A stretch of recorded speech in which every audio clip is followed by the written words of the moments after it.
Master Manajemen dan Master of Art. Saya nanya-nanya, Om, kegiatan hari-hari apa dah, cari aja kata beliau. Tapi nanti beliau akan memperkenalkan sendiri, Yankee Bravo Zero, Bravo Alpha Juliet. Beliau adalah kepala divisi, kepala bidang teknik di Orari daerah DKI Jakarta di kepengurusan yang baru. Silakan Om Eliza, maksud dan tujuannya pasti ya, kita akan memberikan pencerahan kepada teman-teman yang selama ini hanya berbekal dengan skema, tapi tidak mengetahui apakah hasil daripada rangkaian yang dibuat itu sempurna atau tidak. Nanti Om Elisa akan mengulasnya. Silakan Om Elisa. Selamat siang, salam sejahtera, berharap sehat semua. Dan saya tentunya berharap sesi ketiga ini menjadi sesi yang paling menyenangkan. Karena sesi ketiga ini nggak pakai mikir. Jadi cuma dengerin aja, terus ngeliatin. Saya akan tampilkan skema, terus bagaimana sebuah linear amplifier dibuat dengan bahan yang murah, begitu. Nah, terus kita kasih lihat PCB-nya yang dibuat sendiri. Kemudian juga ada foto-fotonya, barangnya, dalamnya, dan lain-lainnya gitu ya. Jadi saya perkenalkan diri dulu. Nama saya Elisa Suliman. Close-nya Yankee Bravo Zero, Bravo Alpha Juliet. Saya bergabung dengan pada tanggal 24 Maret 1978, kira-kira 44 tahun yang lalu. Jadi saya masih sangat muda banget gitu ya. Sampai saya kuliah dan berbagai-bagai saya lewatin tuh Orari itu kayaknya udah melekat ya, seperti kita semua gitu ya. Jadi hari ini saya senang bisa sama-sama kita share aja. Judulnya tuh How to Make Linear Amplifier with Low Price MOSFET. Kalau bahasa kita tuh bagaimana bikin booster pakai MOSFET yang murah-murah meriah, begitu ya. Jadi saya akan share ya, mohon admin bisa diberikan kesempatan supaya saya bisa share. Oke. Ini ya, jadi mudah-mudahan sudah muncul ya. Sudah muncul. Ini adalah judulnya. Jadi judulnya kita langsung aja, saya akan memperlihatkan contoh diagram yang sangat-sangat simpel dari sebuah penguat linear yang pakai MOSFET yang tadi menurut Om Yoke biasa disebut IREC begitu ya. Jadi kita lihat mudah banget. Bisa di admin mungkin bisa itu ya. Bisa di, saya belum bisa keluar nih share-nya. Admin bisa ditutup. Bisa ditutup.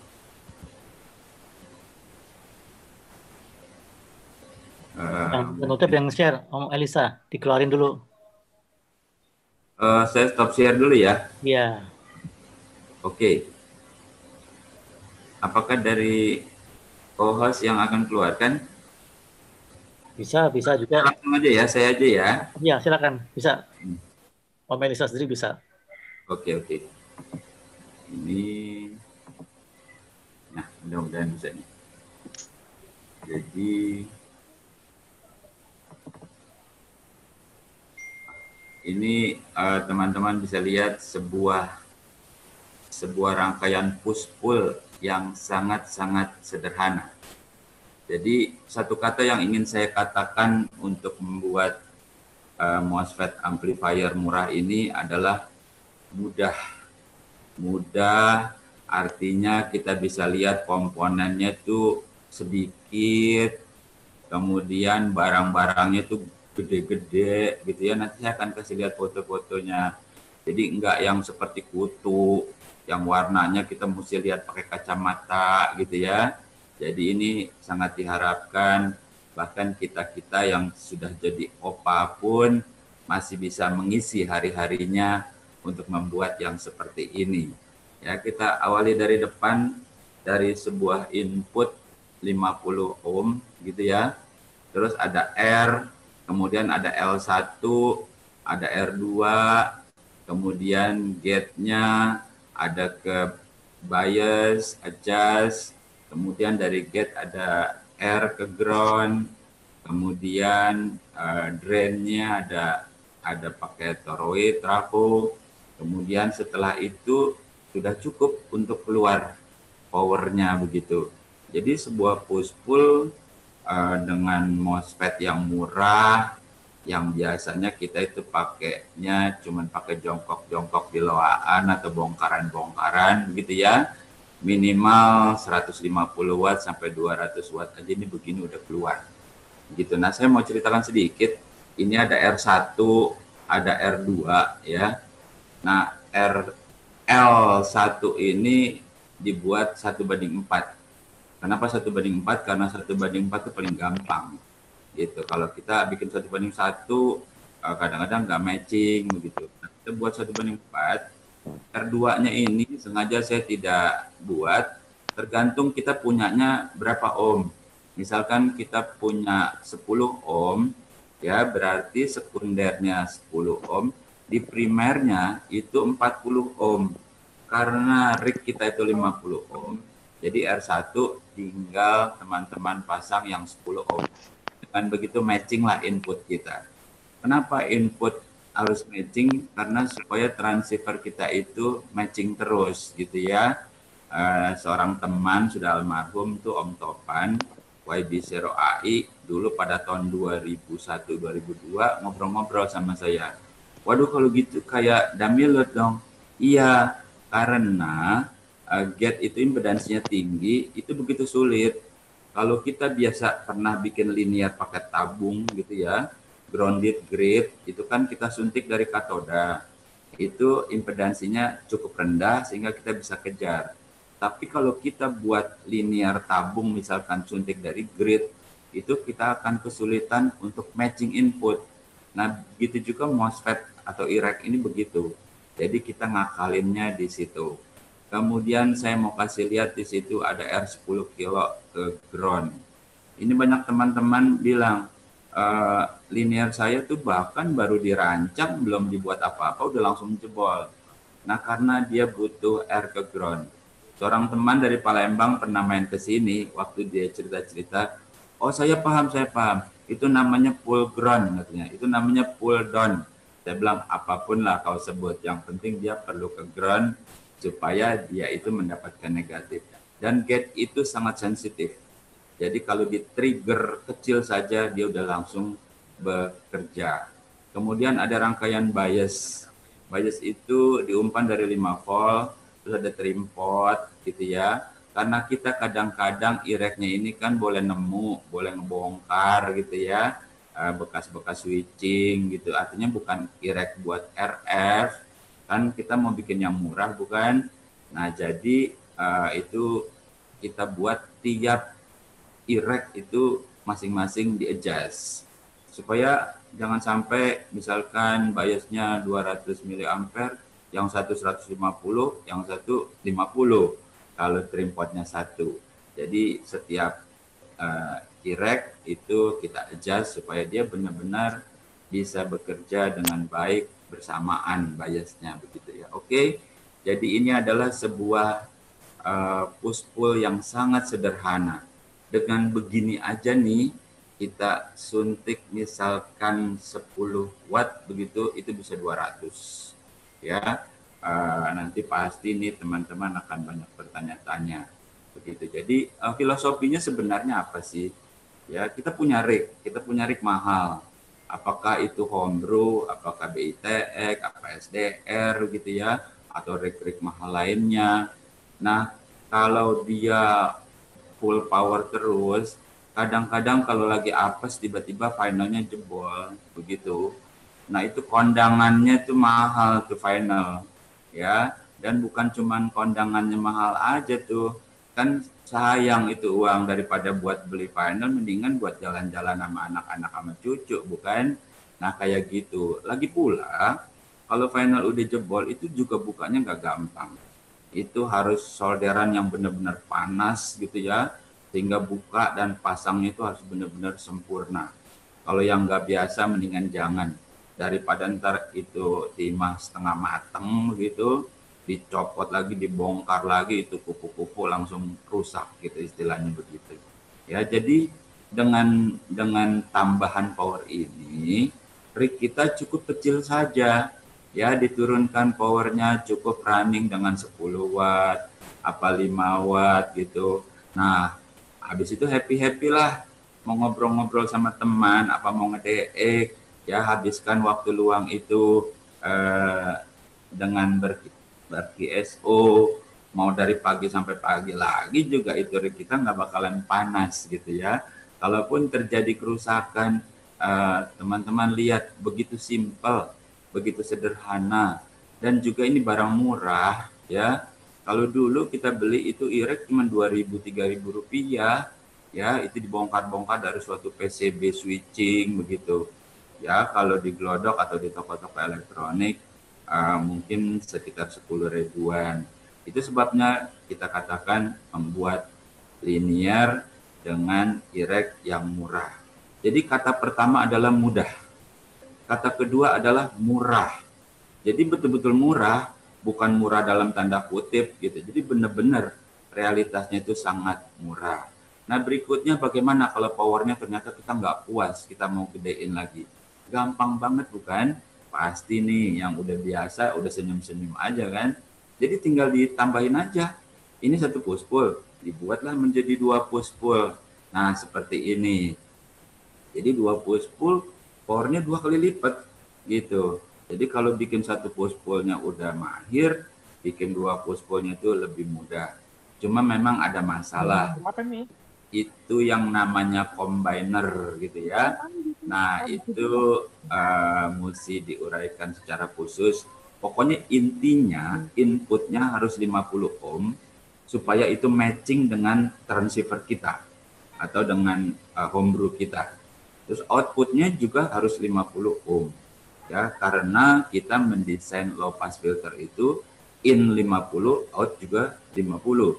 Kecuali teman-teman bisa mendesain misalkan innya 100, outnya 50 begitu ya. Jadi usahakanlah ini 2 buah push pull ini innya 50, outnya 50. Kita sebenarnya bisa hitung kalau kita outnya mau 50 ya, itu 1:4, berarti di L5 itu, saya kursornya biar saya tunjukkan ya, ini nggak kelihatan ya. Di L5 itu berarti harus 100 ohm. Jadi kalau tadi kita bikin push pull outputnya 50 ohm, ketika kita mau combiner, kita buat push pull yang outputnya 100 ohm. Jadi begitu di combiner dengan 1:4, itu langsung keluarnya 50 ohm. Ya, mudah bukan? Jadi seperti saya katakan, ini nggak pakai mikir deh, cuma ngedengerin doang juga, oh begitu gitu ya. Nanti paling terakhir, oh ternyata gampang. Itu sebabnya dari awal saya katakan ini sesuatu yang mudah, murah, tapi menyenangkan. Nah kalau lihat di rangkaian input juga sama, ya. Kalau tadi kan kita ganjel pakai R2 itu. Nah berapa kita punya R2? Nah, kalau misalkan kita punya 15 ohm atau 10 ohm lah. 10 ohm. Keluar primer dari L2 itu 40. Ya, kalau 40 ketemu 40, nanti di titik inputnya itu cuma 20 ohm. Ya, karena 1:4, 10 ohm karena 1:4. Lalu R1 itu yang ngurusin. Kita cari R karbon yang 40 ohm sehingga inputnya itu 50 ohm. Dengan begitu, transceiver kita matching. Ya, kita mau lari-lari kemanapun itu matching. Jadi in-nya matching, out-nya matching. Amanlah kita untuk bekerja seperti itu. Nah lain-lainnya biasnya sama, semuanya sama, ya karena ini cuma penjumlahan. Kalau nggak puas juga gimana? Kalau nggak puas juga bikin lagi, gitu ya. namanya juga amatir gitu kan. Kalau ada waktunya bikin lagi. Kalau itu sudah 2 buah push-pull, bikin 2 lagi, jadi 4 push-pull gitu.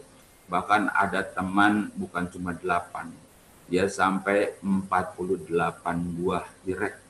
Ya, bayangkan. Bisa apa enggak? Ya bisa. Prinsipnya sama. Kalau kita sudah pandai untuk sebuah push-pull, 2 buah direct, selanjutnya mudah. Mungkin ada yang bertanya nih, bagaimana kalau seandainya ireknya kita paralel, jadi nggak usah 4 buah pakai combiner, kita langsung 4 begitu. Sebab ada banyak rangkaian itu bisa diparalel. Saya mau infokan, rangkaian yang pabrikan itu, ireknya itu irek mahal. Jadi irek yang benar-benar buat RF, harganya mahal. Apa bedanya dengan yang murah? Bedanya adalah pada gate-nya ada C-in. Ya, jadi saya memang tidak menampilkan data karakteristik pabrik. Itu ada C inputnya yang sangat besar. Nilainya ada yang 2.000, ada yang 3.000, ada yang 4.000. Nah itu kalau digabungkan, itu powernya sulit untuk keluar karena dia nggak matching. Jadi berbeda dengan irek yang mahal. Kalau irek yang mahal itu 10 ohm, 15 ohm, begitu. Jadi di situ letaknya. Jadi kalau kita mau cari irek murah, tapi frekuensinya agak tinggi, gampang. Ya, lihat aja manualnya. Lihat C inputnya, yang C-nya paling kecil, cari. Gitu. Nah, itu sebabnya seperti IRF 510, IRF 530, ya kan? Di ARRL Amateur Handbook udah pernah dibuat itu, pakai 510 dikasih 28 volt, itu bisa sampai 28 NC keluar 80 watt. Ya lumayan kan? Seperti itu. Nah, tapi kalau yang kita buat ini pakai irek yang besar powernya, kekurangannya adalah C inputnya besar. Jadi kita nggak bisa paralelkan. Jadi kita pakai push pull aja. Namun ada caranya. Nanti akan di akhir nanti saya akan kasih lihat fotonya. Kita sudah buat dan kita pantengin 1 kilowatt, itu kasih tegangan 70 volt saat itu, dan cukup heboh itu waktu saya upload pada tahun 2003 kira-kira. Di email saya mereka bertanya tuh, are you Butler begitu, karena si Butler dari Australia itu buat cuma 80 watt pakai IRF 510. Nah kita pakai yang kayak begini nih, kita keluarin 1 kilo. Ditanya, disangka saya si Butler gitu. Saya dalam hati saya, ente emang kagak lihat benderaannya itu merah putih begitu kan. Dia bilang masih are you Butler gitu. Saya nggak jawab begitu. Nah kita sudah buat itu juga, jadi kita keluarkan 1 kilowatt.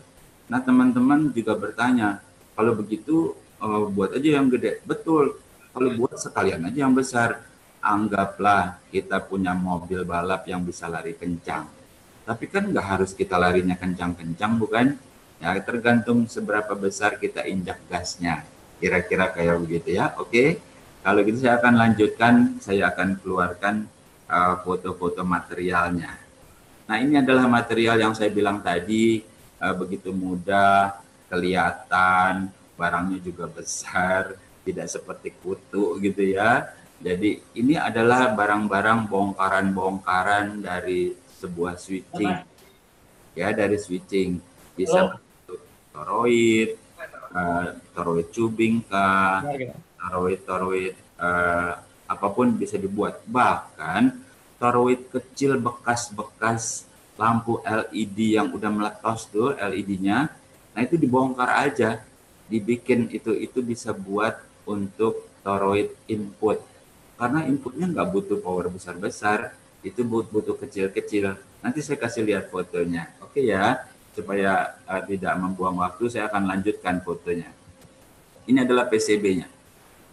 Teman-teman bisa lihat, begitu mudah, begitu murah, bikinnya juga sambil main-main. Kita kan bermacam-macam profesi kan, jadi anggaplah ketika kita sedang ada di hobi ini, seperti keluar dari rutinitas begitu. Jadi saya sangat senang dan saudara teman-teman harus tahu bahwa amati radio adalah hobi kaum suami yang disukai juga oleh kaum istri. Kenapa? Karena membuat suami itu tinggal dan betah di rumah, gitu ya. Dia bisa dari pagi sampai sore itu ngutek-ngutek aja di mejanya gitu. Tinggal paling-paling kalau lapar tinggal, "Ma, makan," gitu ya. "Ma, kopi," begitu. Jadi betah itu suaminya. Nah, sekarang berikutnya saya kasih lihat lagi. Ini juga PCB untuk 4 buah irek gitu, 2 buah push-pull. Ini yang kayak begini aja 300 watt udah keluar nih. Jadi nggak harus seperti ini. Ya teman-teman bikin sendiri, kreasikan. Lihat tuh dari skemanya, ikutin aja. Dan saya berbuat bermacam-macam udah saya bikin gitu. Ya, dan hasilnya juga baik. Jadi enak banget deh, enjoy. Ya, nikmati QSO-nya tanpa takut trik kita jebol gitu ya. Dan seberapa power yang ingin kau keluarkan itu selera kita, tergantung inputnya. Nah, kemudian berikutnya saya kasih lihat ini yang 2 buah push pull. Ya, kita lihat bahwa PCB-nya ini nggak harus sama, bukan? Sengaja nih saya foto artinya dengan PCB yang beda-beda gitu. Tapi intinya kalau diurut-urutin tuh ya itu adalah ini 4 buah push pull. 4 buah push pull ini biasa kita buat kalau mau digenjot habis-habisan ya 1.000 lah kira-kira ya. Tapi jangan dipaksakan keluar 1.000. Nanti kalian saya sendiri yang ditiba nama sampean lagi begitu ya. Jadi gunakanlah secukupnya begitu. Nah, berikutnya akan saya perlihatkan ini yang telah tersambung. Ya, tersambung. Kita lihat toroid tubingnya. Kita lihat push pull-nya 2 buah push pull, kemudian tubing inputnya itu kecil-kecil banget bukan? Bahkan saya katakan dari tubing bekas lampu yang rusak tuh, jadi jangan dibuang. Kalau kalian punya lampu LED ya itu yang murah-murah itu kalau rusak, bongkar aja, ambil toroidnya. Itu saya pakai tuh begitu. Dan kita lihat itu trim potnya, pengatur biasnya ya. Jadi mudah bukan? Jadi barangnya gede, mudah. Nah yang warna putih adalah R. Itu R10 ohm. Yang saya bilang tadi ya. Nanti pasti teman-teman mulai bertanya-tanya. Jadi dari 10 ohm nanti ke sekundernya itu 40. Karena 1:4. Nanti kita tinggal tambahin R lagi supaya inputnya matching. Jadi pokoknya gampang banget deh, yakin deh gitu ya. Nah berikutnya ini dia. Ini adalah 4 buah push pull. 4 buah push pull. Jadi tiap push pull di-combine, yang namanya combiner. Habis itu di-combine lagi. Jadi coba diperhatikan tidak ada barang-barang mahal. Yang ada itu barang-barang bongkaran. Di Glodok sih ada tuh, di Glodok tubing yang baru. Itu pun harganya cuma 5.000 gitu. Kalau kita di bekas bongkar-bongkar switching rusak begitu ya apapun lah bisa kita manfaatkan ya. Nikmatnya itu memang begitu. Jadi nikmat itu ketika kita buat sesuatu yang dari bahan yang tidak semestinya gitu ya. Kalau kita buat toroidnya amidon sekian, terus MOSFET RF-nya sekian, tipe sekian. Ya maaf ya, kalau kayak begitu mah anak kecil juga bisa. Ini justru kita nih nikmatnya ini barang-barang yang benar-benar nggak kepake, ternyata gitu ya. Ternyata jadi sesuatu gitu. Memang ini barang murah, tapi bukan produk murahan, bukan? Karena kan hasil kita sendiri, begitu ya. Nah, saya lanjutkan lagi, saya kasih lihat lagi fotonya. Nah, ini adalah contoh 2 buah push pull. Ini kita buat sampel waktu itu, ya ini kan waktu itu belum COVID. Jadi di lokal Jakarta Timur, jadi saya dari Jakarta Timur, mengisi waktu puasa waktu itu, kita mau adakan nyolder bersama. Nah, yang ikut ini ya opa-opa gitu ya. Bahkan juga ada yang pemula dan kita mentargetkan selesai dalam 1 hari. Jadi pagi-pagi gitu ya sambil ngabuburit, nah kita solder, nah pulangnya sudah jadi. Nah kalau soal dalamnya, kotaknya, nah itu mah masing-masing lah selera gitu ya. Tapi saya sarankan buatlah kotak yang baik supaya ketika direndengkan dengan rig kita itu, apakah ICOM, apakah BITX, Yesu, ya paling tidak cukup inilah, tidak malu-maluin. Jangan bilang yang penting dalamnya.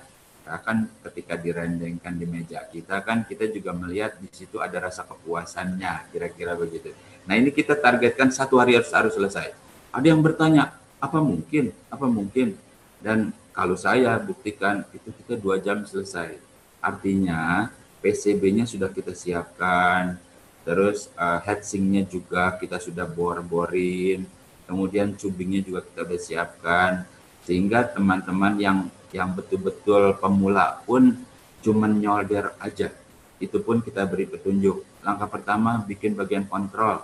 Langkah kedua low pass filter. Kalau teman-teman lihat di ujung itu low pass filter itu satu band.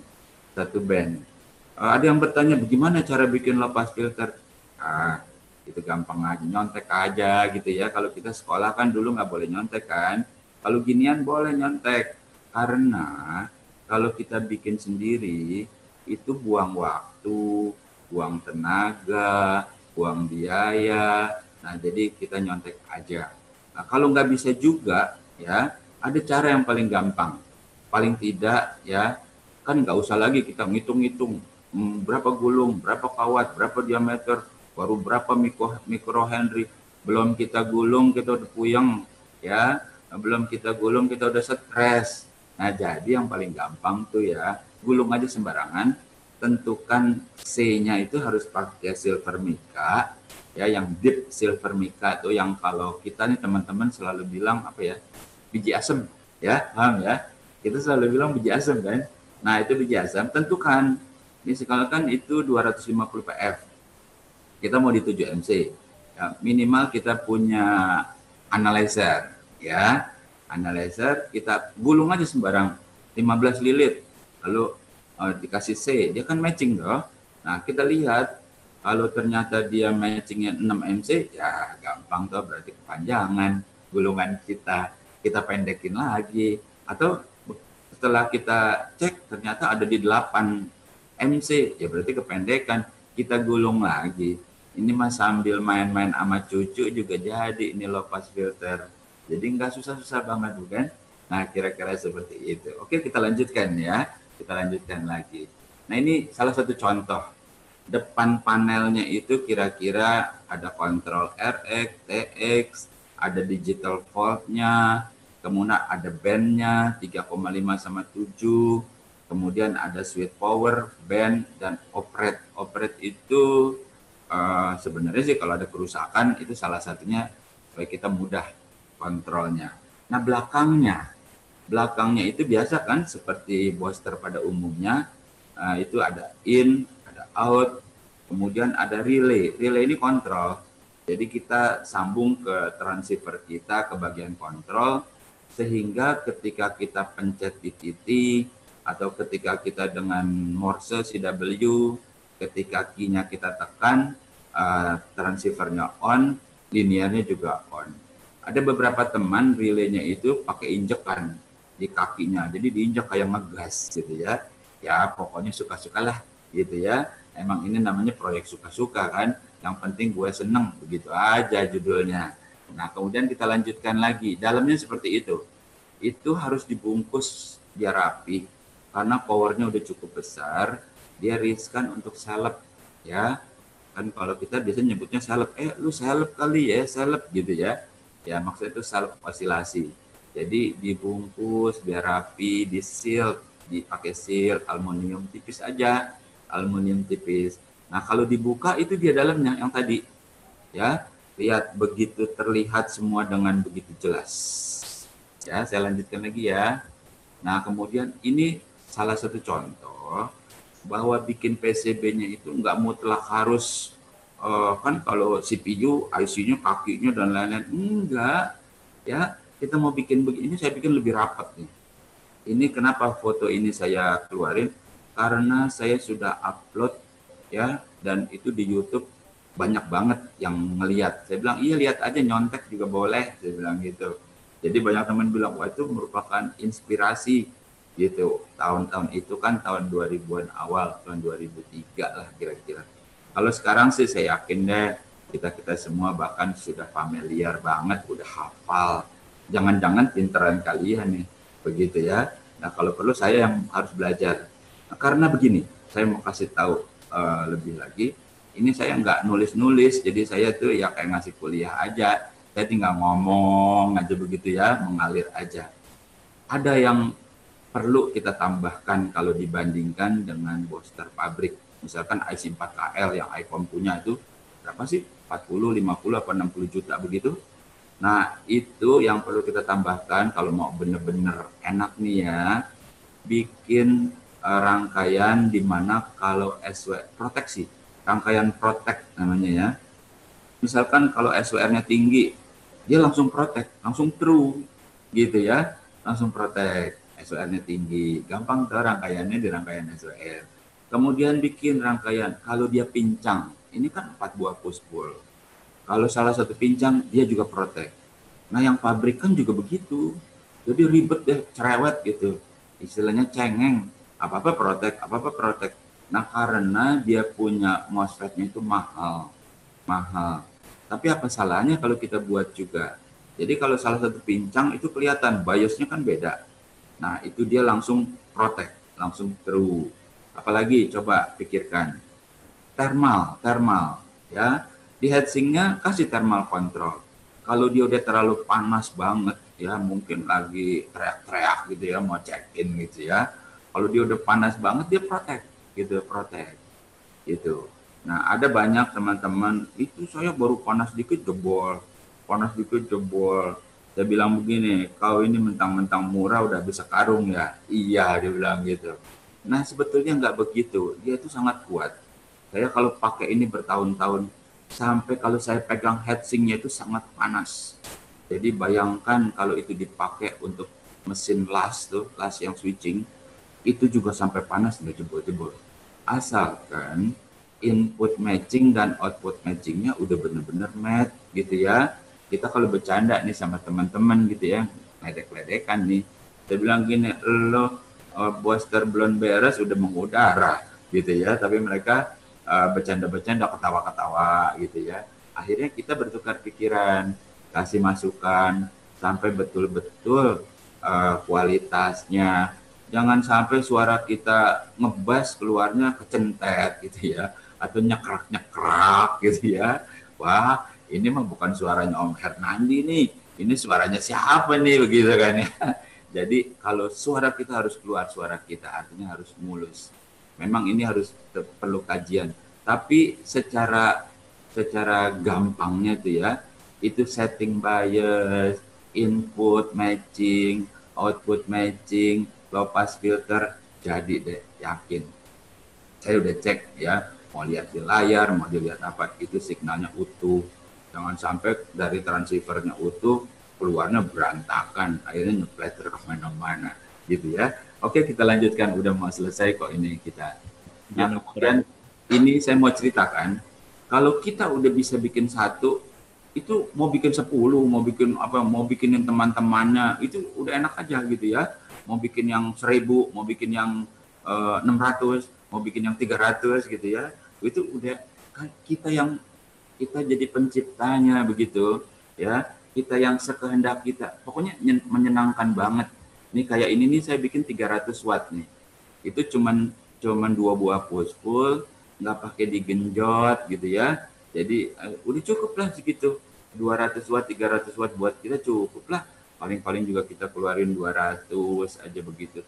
Yang penting rig kita itu cuma 5 watt keluarnya ya, keluarnya 5, jadi adem-adem aja, adem ayem gitu ya, seperti yang saya bilang tadi ya, takut-takut finalnya itu ya, daripada kita kondangan buat beli final, mendingan kita buat makan-makan lah gitu sama keluarga gitu.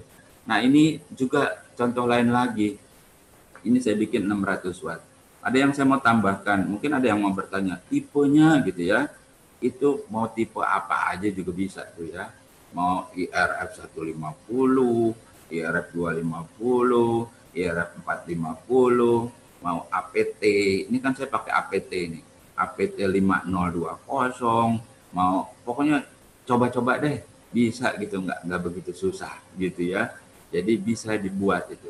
Ada seorang teman dari India, dulu pernah ngobrol-ngobrol sama saya, dia bilang saya mau buat nih, cuman mau mainnya di 27. Saya bilang saya sih belum pernah buat, tapi rasanya bisa. Asal kau siapkan matching inputnya itu, jadi C inputnya itu akalin pakai L, sehingga matching di situ. Cuman you nggak bisa pindah-pindah, saya bilang. Kalau pindah kan berarti udah ngedrop langsung powernya. Seperti itu ya. Nah kemudian yang terakhir itu, ini yang saya mau kasih lihat. Saya jejerin itu 10 kiri 10 kanan. Ya saya kasih tegangan 70 volt. Dan waktu itu saya pantengin. Ya saya kemarin saya ajak si Jeffrey itu LOU ya, kok masuk dong ikut. Karena waktu itu biasanya zaman-zaman itu kalau kita eksperimen itu saya kumpulin teman-teman ya sore-sore sambil ngopi ya singkong rebus gitu ya, kita tes gitu. Nah waktu itu kita pantengin ya, jadi di bawahnya itu heatsink tebal sekali. Jadi kita rentetin. Nah ini yang saya mau tambahin ya, saya tambahin 1 atau 2 menit lagi. Sistemnya lain dengan yang tadi. Kalau tadi sistem konvensional push pull, ini juga saya belajar juga dari orang-orang dari si bule begitu ya, cuman saya modifikasi. Jadi kita tidak paralelkan, jadi kita seri ya konsep dasar lah. Kalau C di paralel kan nilainya tambah gede, kalau C di paralel nilainya tambah kecil. Jadi kita ngakalin C inputnya kita perkecil sehingga kita bisa direntetin gitu istilahnya. Nah, MOSFET yang murah ini ya siapa sangka ya kita bisa kalau mau digenjot habis ya 1000 lah, kita santai-santai keluarin gitu. Saya pernah ditanya sama bule, dia bilang begini, yuk keluarin berapa? Saya bilang ya yuk berapa? Dia bilang kalau dia itu cuma 30%. Saya bilang kalau saya ya kira-kira 50 oke lah, tapi walaupun punya power besar kan juga nggak harus full power gitu. Dan logikanya benar juga.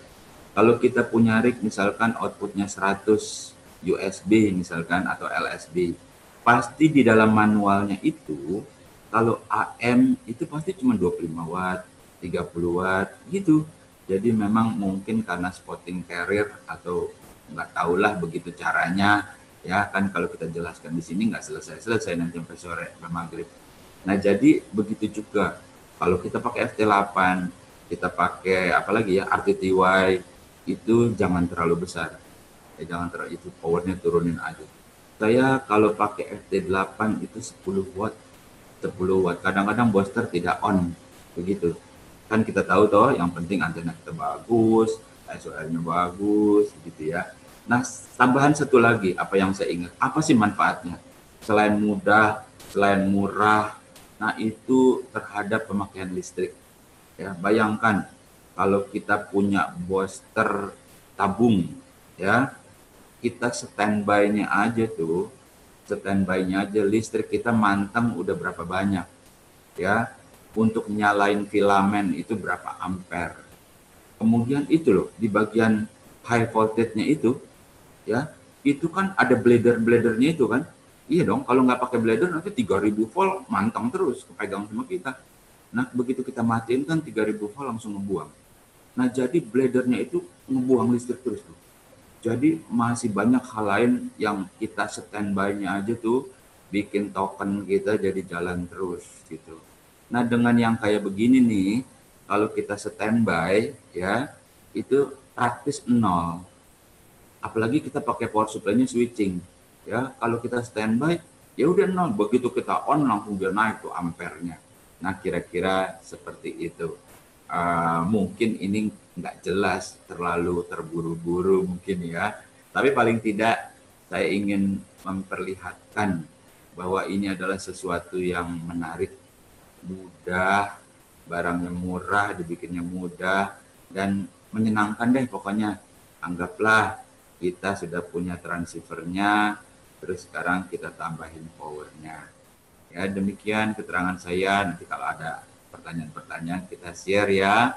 Berharap kita itu tetap meriah deh, kita tetap senang-senang menikmati QSO-nya. Kalau demikian, saya kembalikan lagi ke Om Hernandi yang saya hormati. Thank you Om. Yankee Bravo Zero Tango Oscar Yankee, di sini Yankee Bravo Zero Bravo Alpha Juliet. Ganti. Roger, Yankee Bravo. Roger. Oke, Om Elisa tadi yang dari sana nanyain Ayu apa katanya? $2? Halo. Iya, saya itu teman-teman kan sering ngajak-ngajak ya. Apalagi di rumah Om Hernandi itu paling sering. Cuman saya itu kadang-kadang suka sedih. Ya, itu kan hari Sabtu atau hari Minggu, itu hari liburnya. Nah, saya seringkali terkendala untuk hari itu. Hampers juga begitu. Ya, kalau Sabtu Minggu paling-paling saya datang hari Sabtu gitu. Itu cuma karena kangen aja sama teman-teman. Bayangkan ada yang udah 20 tahun gak ketemu gitu ya. Jadi kalau $2 ya memang kita tukang solder lah istilahnya. Ya, tukang solder Om. Ya, oke. Ya. Oke, makasih. Ya. Ya Pak Herandi. Mohon maaf saya video saya mute. Saya pertanyaan ke Pak Eliza mengenai power amplifier. Pak Eliza? Ya, langsung. Oke, tadi ditekankan yang murah ya. Apa sih yang ngebedain MOSFET? Kenapa sih beda banget MOSFET yang aplikasi untuk RF dengan aplikasi untuk inverter atau switching? Saya tahu harganya mungkin bisa 20 atau 30 kali lipat. Bagaimana? Kemudian pertanyaan kedua, bagaimana IMD-nya, intermodulation distortion-nya ya? Karena apabila menggunakan IRF atau MOSFET yang tidak sesuai, itu akan menimbulkan splatter di sekitar carrier kita gitu. Demikian Pak Eliza pertanyaan saya. Langsung Om Elisa. Oke. Terima kasih Om Adi, Yankee Charlie Zero, Charlie Whiskey, Yankee Bravo Zero Bravo Alpha Juliet. Om Adi ini sahabat saya, tetangga. Jadi ini sangat pandai gitu ya. Tapi saya berharap pertanyaan ini merupakan pertanyaan teman-teman yang lain gitu, karena pertanyaannya bagus sekali gitu ya. Saya mau kasih contoh, ada satu MOSFET RF yang bagus banget, cuman saya nggak keluarin fotonya. Itu BLX 188XR. Jadi itu benar-benar MOSFET yang buat RF. Udah saya coba tuh, jadi sangat linear dari 0 sampai 2 watt. Ya, 2 watt. Ya, 0 sampai 2 watt itu bisa keluar sampai 700. Nggak kebayang deh pokoknya. Gitu. Kalau kita inputnya 3 watt, tetap segitu. 4 watt segitu. Seperti ada protek di input. Kemudian outputnya suatu ketika saya lupa pasang itu antena. Ya, saya pikir waduh kalau jebol ini mahal nih. Begitu. Tetapi ternyata juga ada proteknya. Nggak jebol juga. Tetapi memang kalau kita pakai terus-menerus, saya sih nggak berani juga karena barang cukup mahal dan saya cuma uji coba saja. Saya keluarkan cuma sampai 400 watt saja. Sampai sekarang masih ada di belakang saya, ini ada. Ya, jadi teman-teman kalau main ke sini suka lihat gitu ya. Saya lihat ini bikin cuma satu buah push-pull seperti itu. Nah, pertanyaan Om Adi tadi ya, Om Adi apa kabar? Mudah-mudahan baik ya. Walaupun jarang jumpa, tapi karena kita bertetangga pasti tahulah Om Adi ini juga seorang expert eksperimen gitu ya. Splatteran berdasarkan pengalaman saya, nomor 1 low pass filter itu harus dibuat lebih sempit dan lebih lancip. Yang kedua itu dari kebanyakan teman-teman, ya karena enak banget sih nih mainin MOSFET murah. Jadi inputnya dihajar terus. Itu MOSFET sih nurut aja tuh, pokoknya dia sampai jebol gitu ya. Nah jadi kita harus membatasi. Bagaimana membatasinya? Kita mesti lihat di layar tuh sampai sebatas mana. Misalkan begini deh, ya nggak usah dikeluarin skema ya. Kita mau keluarkan misalkan 1000, jangan 1000 deh supaya gampang hitung deh. Berapa sih? 300. Ya, kita kasih VCC 15 volt, berarti kan 20 ampere. Dengan efisiensi 60% berarti itu harus sekian ampere. Kemudian kita di wattmeter kita rencana keluarkan 300 sampai sebatas itu. Di mana kita mesti batasi? Yaitu di RF input.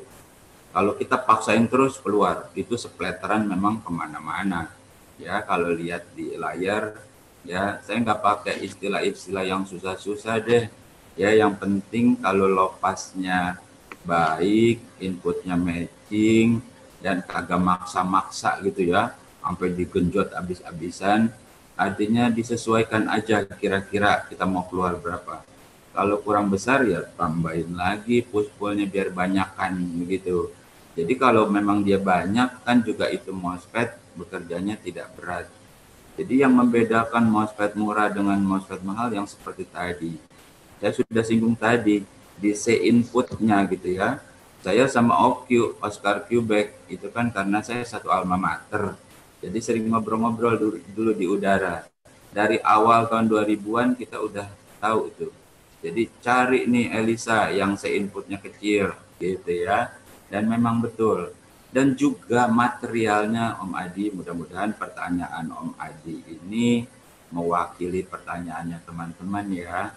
Karena kita pakai cubing ini, cubing asal-asalan gitu ya. Tapi perlu juga kita cek gitu.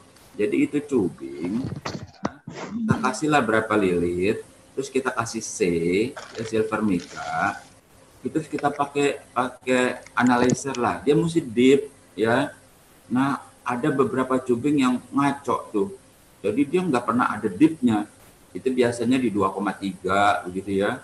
Dia tidak dip, jadi ngaco terus. Itu kalau kita nggak cek di situ, ya kita main pakai aja nih. Itu mau di frekuensi manapun pasti berantakan di signal. Ya, tapi keluar, RF-nya keluar gampang kok. Bikin MOSFET, booster MOSFET ini gampang banget. Istilahnya pemula juga bisa. Cuman ada beberapa yang mesti kita perhatikan juga. Karena cubingnya, kalau sekian banyak cubing, istilahnya seember lah gitu ya. Kalau kita cek itu ada beberapa banyak yang ternyata unmet, ancun gitu istilahnya ya. Ancun. Kalau kita pakai itu kita jadiin cubing tuh ya. Itu coba deh jajal keluarin. Signalnya keluar. Berantakan tuh signal. Jadi itu juga salah satu yang sering kali teman-teman ini saking semangatnya ya, langsung bikin pakai cubingnya, dibuatlah cubing transfernya. Nah itu juga perbandingan saya juga tadi lupa kasih tahu. Kalau 2 lilit kan 1:4 kan. Kalau 3 lilit bukan 1:6 tuh. Kalau 3 lilit itu 1:9 dan seterusnya. Kalau 4 itu 1:16. Jadi bisalah kita hitung-hitung cara bodoh gitu ya. Dari 50 ohm kita keluarin di cubing outputnya itu berapa kira-kira impedansi di drain. Kalau booster pabrik itu voltnya pakai 48 volt. Saya menghitung-hitung itu posisi yang paling mudah untuk keluar di 50 ohm. Cuman kan kalau 48 ohm banyak MOSFET nggak bisa bekerja ya, karena mungkin karena sinus bukan digital. Kalau pulse dia bisa, dan itu sangat sensitif sekali.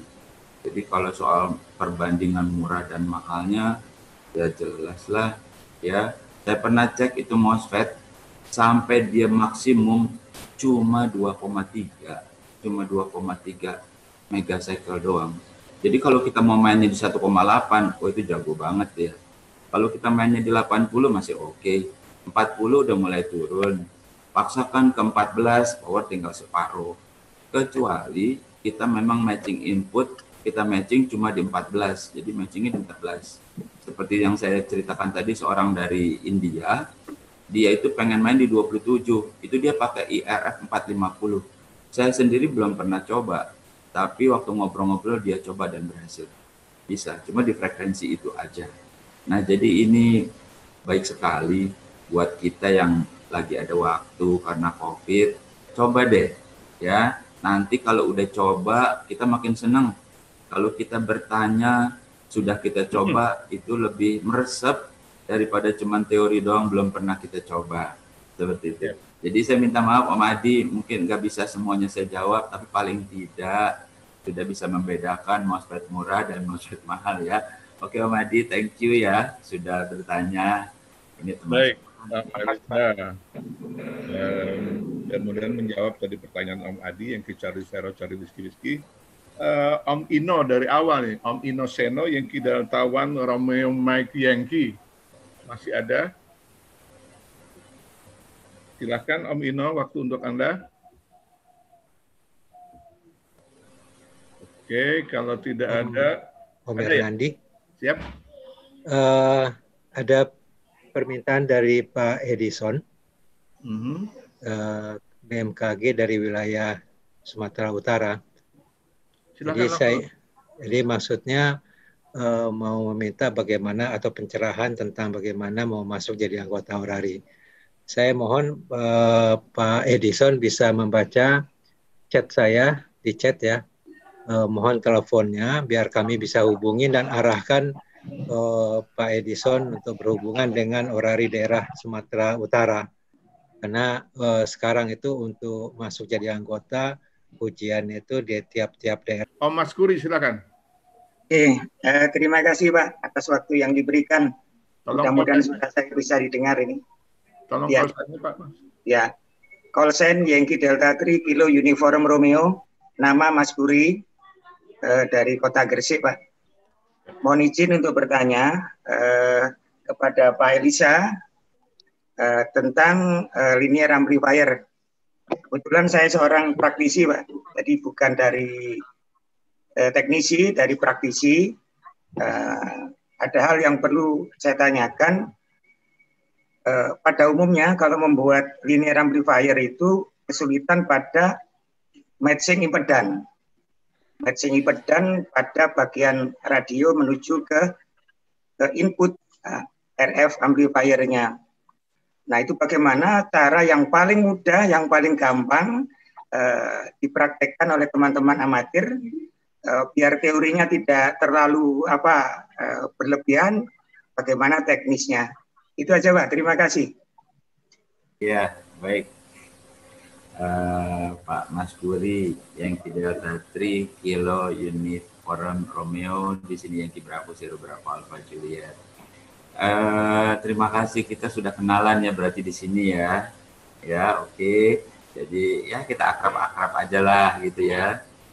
Pertanyaannya Mas Guri ini mewakili pertanyaan teman-teman nih, saya tahu. Sebab memang matching input itu masalah banget tuh gitu ya. Tadi saya sudah singgung bahwa gate itu impedansinya sangat tinggi. Jadi kita mau bagaimana gitu ya, mau bikin trafo impedansi bagaimana juga udah sulit banget tuh.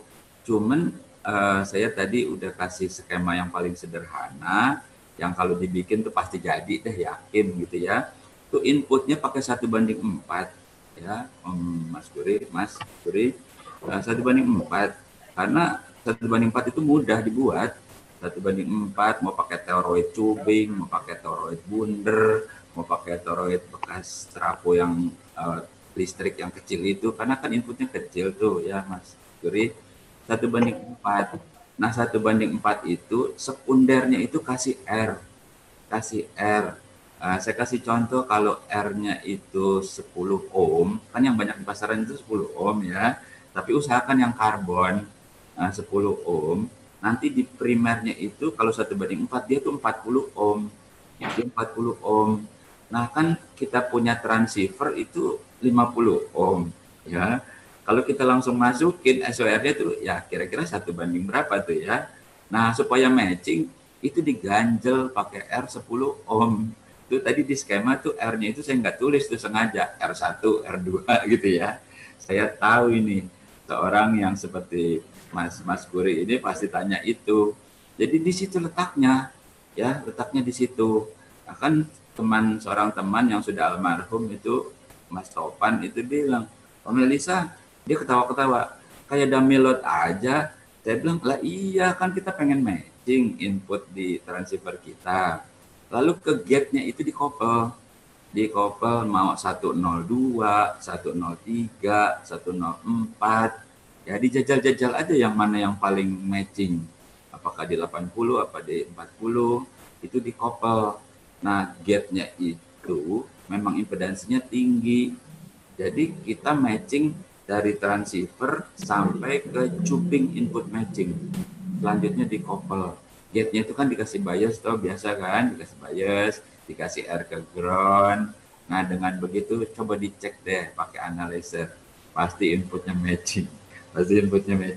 Ya, Om Mas Guri, pasti nih pertanyaannya nih teman-temannya nih yang suruh nanya nih. Oke ya, thank you. Mantap kan tuh. Itu salah satu tujuan kami sebetulnya itu tadi, biar kesempurnaan. Mewakili yang lain dari Zero lagi, Yankee Delta Zero, Papa Tango, silakan. Betul. Oke, terima kasih kesempatannya. Sebelumnya saya apresiasi dengan Pak Elisa, penjelasannya sangat mudah, sederhana, dan bisa dicerna. Pertanyaan saya berdasarkan pengalaman itu, kan tiap frekuensi mungkin beda-beda IREK ya, bagusnya itu. Cuman yang paling bagus itu tipe apa tuh sebetulnya untuk 40 sama 80 meter band itu? Dan cara mengukurnya untuk IRF itu yang mudah seperti apa? Itu saja. Terima kasih, Om Elisa. Om Elisa. Yankee Delta Zero Papa Tango, Yankee Bravo Zero Bravo Alpha Juliet di sini. Ya, sekali lagi berharap pertanyaannya mewakili teman-teman ya. Seperti tadi saya dengan Pak Mas Puri, kita itu sama-sama praktek gitu ya. Dan udah saya coba tuh, saya udah coba bermacam-macam IREK gitu ya, nggak begitu beda gitu, nggak begitu beda. Cuman kalau IREK yang kecil-kecil tuh, IRF 510, IRF 530, itu memang di datasheet-nya itu C inputnya kecil. Jadi itu lebih memungkinkan untuk bekerja sampai frekuensi yang agak tinggi. Bahkan ada si bule bikin untuk 50 MC itu bisa kerja di situ. Nah, buat kita kan memang judulnya kan IREK murah nih, ya. Jadi kalau perlu IREK yang boleh nyopot-nyopotin gitu ya. Nah, itu nggak begitu beda. Mau APT, apakah IRF, IRF-nya juga kan ada 150, 250, 260 juga sekarang katanya cukup besar gitu ya. Ada macam-macam lah, 450, dan itu nggak begitu beda. Terus saran saya, kita coba aja gitu, coba nih rangkaiannya sama ya, kopelnya coba dicabut-cabut, dibeda-beda gitu. Nanti ada yang di kopelnya di 102 apa 103, nah itu powernya lebih besar, berarti secara prakteknya itu, oh ternyata seperti itu begitu. Memang susah kalau kita mau analisa secara analitis begitu ya, teori begitu. Ya orang barangnya juga bukan buat RF gitu. Ya, awalnya juga pada bingung, ginian dibikin orang buat switching lampu mobil, lampu sen mobil, sama kita jadi buat booster gitu, kayak begitu. Jadi jawabannya jajal aja deh. Saya udah coba macam-macam tuh, bisa, semuanya bisa. 150 bisa, 250 bisa, 260 apalagi itu katanya gede. 450 bisa, APT 2050 juga bisa. Tegangannya juga udah pernah saya coba tuh ya, kagak pakai trafo, dari 220 volt langsung itu pakai diode kayak aku jadi 385 ya. Nah, itu saya udah coba itu, cuman heatsinknya nyetrum ya, jangan dipegang, nyetrum itu karena tegangannya udah tinggi. Udah saya coba juga. Nah, cuman masalahnya kalau tegangannya tinggi itu bukan trafo output. Jadi kayak dari impedansi tinggi turunin ke 50. Jadi kalau kita dulu suka bikin tabung Itu tabung itu kan seperti P-section gitu ya. Itu dari sekian kilo diturunin jadi 50. Nah, dia sifatnya jadi berbalik seperti itu. Kalau tegangannya kita naikin terus. Tapi bisa. Cuman kalau mau gampang, jadi kembali lagi jawabannya apa aja bisa. Pokoknya asik-asik aja deh gitu ya. Dicoba deh, pasti bisa. Saya udah coba. Saya sudah coba. Ya bermacam-macam saya coba. Ada yang powernya lebih besar, ada yang lebih kecil. Itu karena C inputnya. C inputnya dan C output. Jadi di gate-nya itu ada C di dalam. Ada C kalau diukur tuh bisa 2000, bisa 3000. Itu yang membedakan. Ya, jadi Yankee Delta Zero, Papa Tango, berharap udah siap untuk mencoba ya. Panasin tuh solder, jajal, nanti laporin sama kita. Oke. Oke, siap. Saya udah sedia dari PCB-nya Om Husain di Berata yang udah dipraktekkan sama Om Alif. Gitu. Dan saya rakit gitu. Nanti tunggu hasilnya. Terima kasih.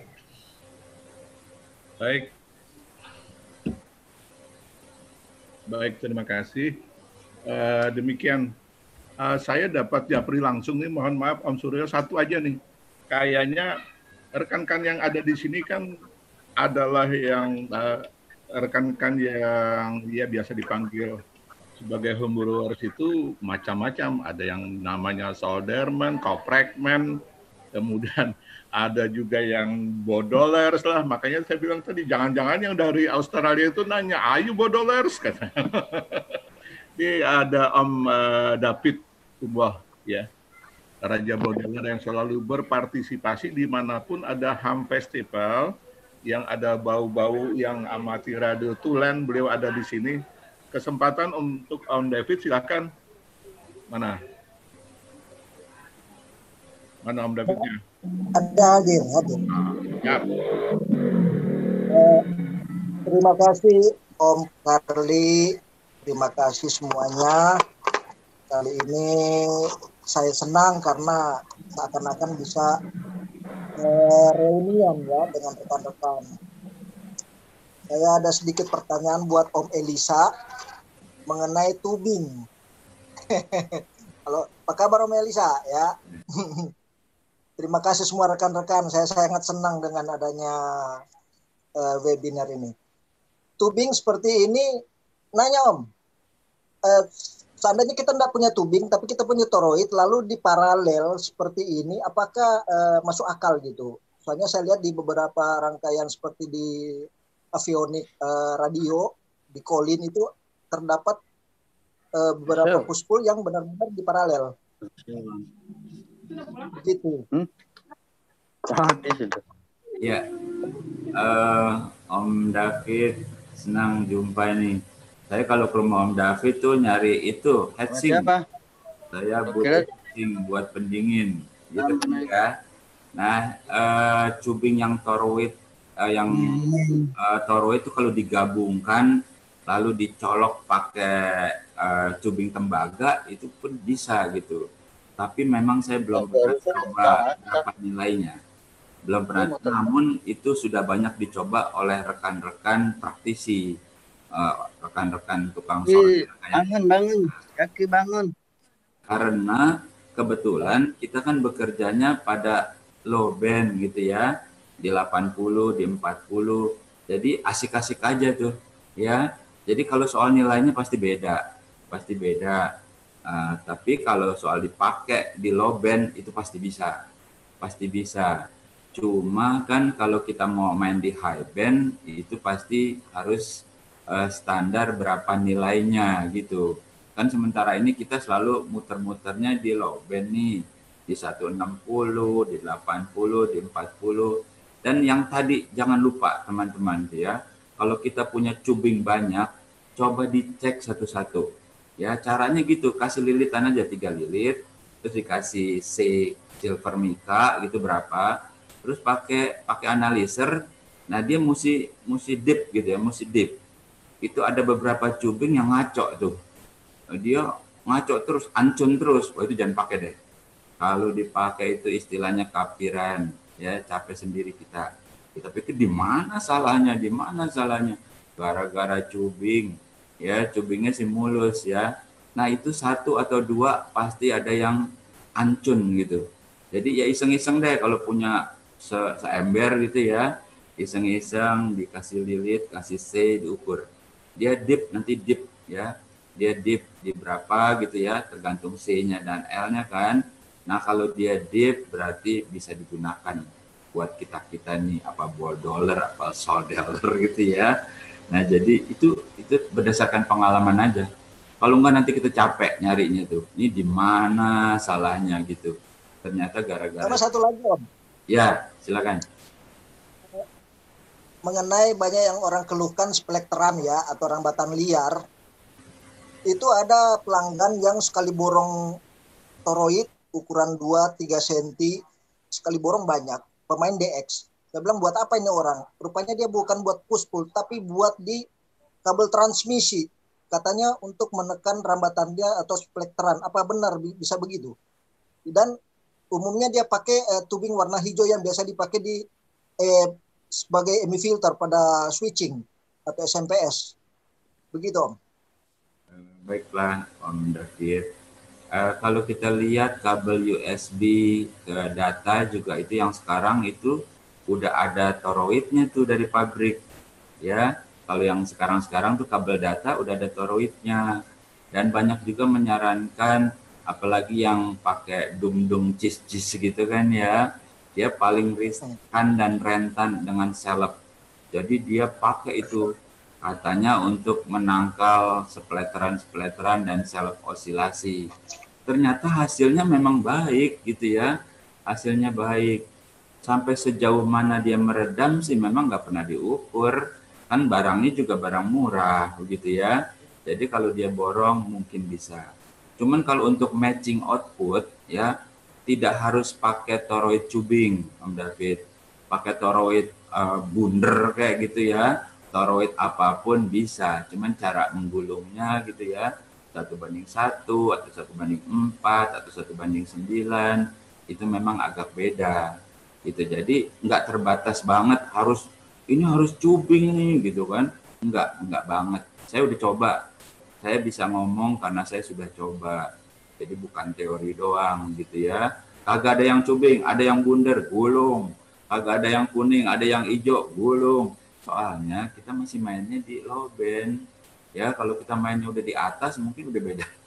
Udah beda lagi tuh. Jadi siap-siap aja Om David, kan diborong tuh semuanya tuh ya. Ya, siap-siap aja. Oke. Mantap. Terima kasih Om Kardi. Ya, terima kasih. Salam. Ini betul-betul